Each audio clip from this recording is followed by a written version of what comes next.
Seorang hamba Allah yang taat dan tekun dalam beribadah bertanya pada saya, "Kenapa kehidupan saya sangat sulit, walaupun saya telah melakukan banyak hal baik dan melayani Tuhan dengan tekun? Bukankah Tuhan berjanji akan selalu memberkati umat-Nya?"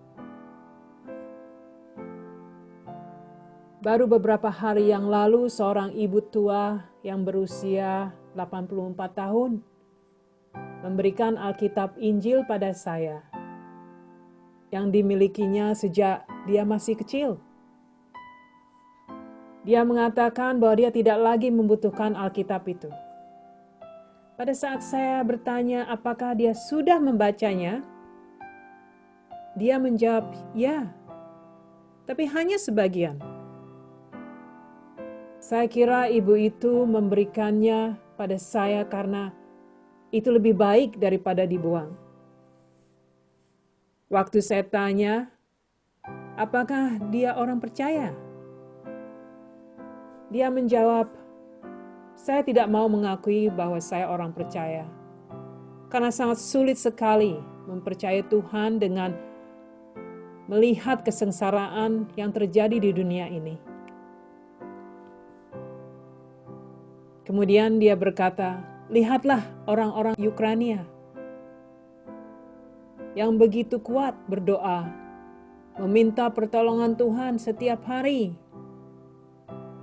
Namun apa yang terjadi? Doa mereka tidak didengar."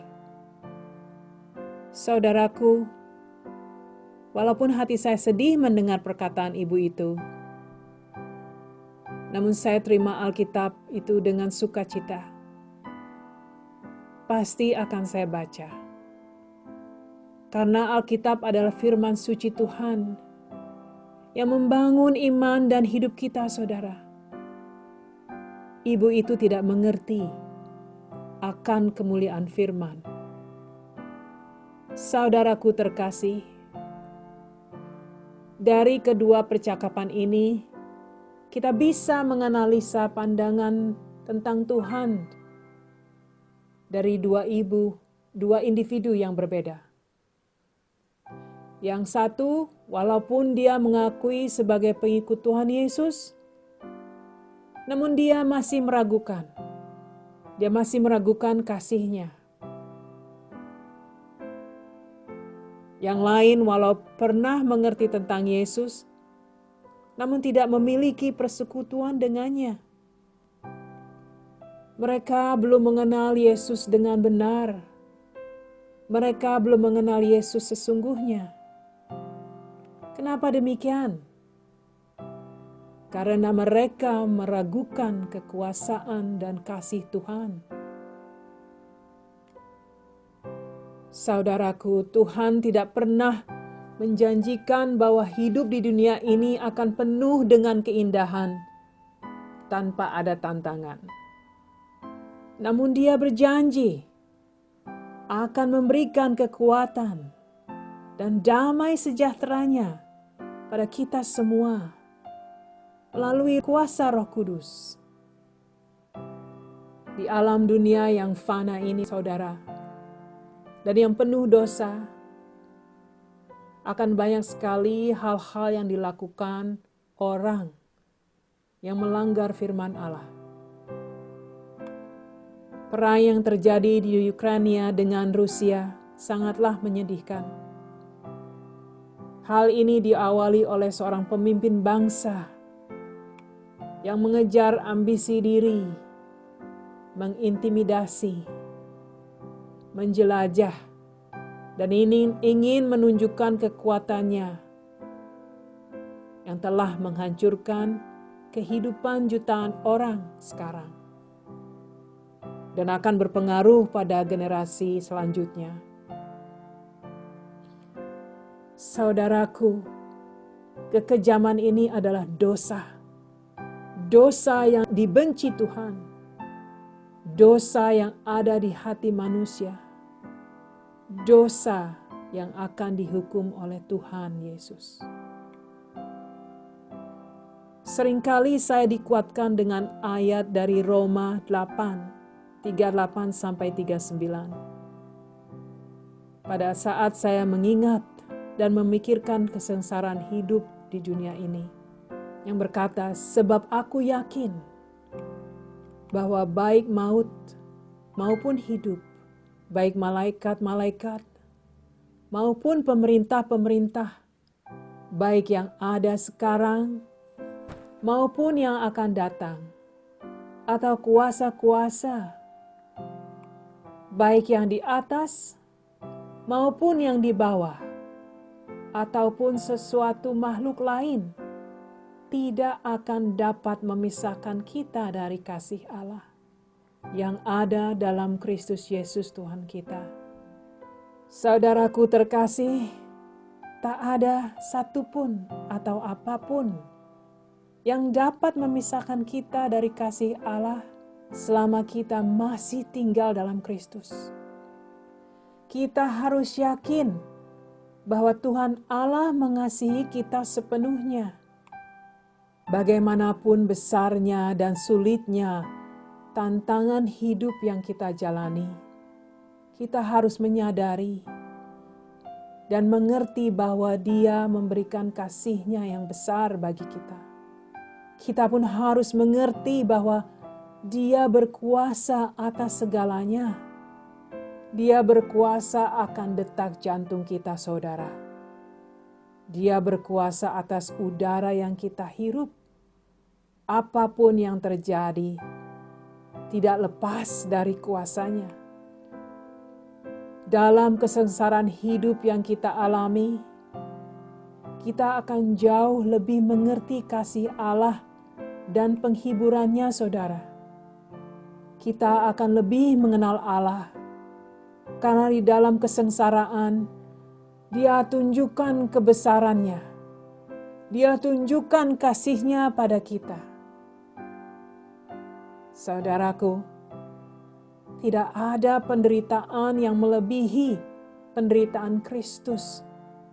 Dia memikul dosa dunia, yang harusnya kita sendirilah yang menerima hukuman dosa. Allah telah menunjukkan kasih-Nya. Oleh karena Kristus telah mati untuk kita ketika kita masih berdosa.